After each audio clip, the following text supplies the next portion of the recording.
À découvrir la mission Supernatural 2, des scientifiques ont exploré la mangrove de Bouraké. Elle est dotée d'un écosystème unique au monde.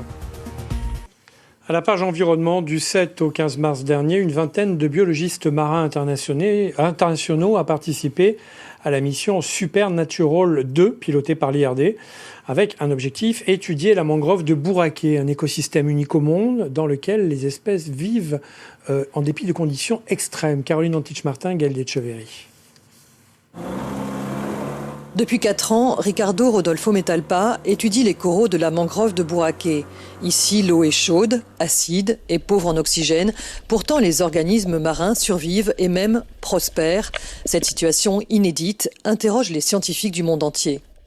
Il y a un laboratoire qui vient du Japon, une autre de Hong Kong, et il y a une Colombienne, il y a des Français, il y a des Australiens, de Nouvelle-Zélande, etc., etc. Chacun il a son rôle, chacun il a son expertise pour voir pourquoi les coraux, les éponges, les poissons, etc. ici sont résistants à ces conditions environnementales. Pour répondre à cette question, l'équipe poisson capture des spécimens devant l'île aux Puins. Ils prélèvent leur cerveau, leur foie et leurs ouïes pour les comparer à ceux de poissons capturés à l'intérieur de la mangrove, où les conditions extrêmes préfigurent celles des océans dans les décennies à venir. La plupart des expériences se déroulent en aquarium, c'est-à-dire dans un environnement artificiel où l'on recrée les conditions du futur dues au changement climatique.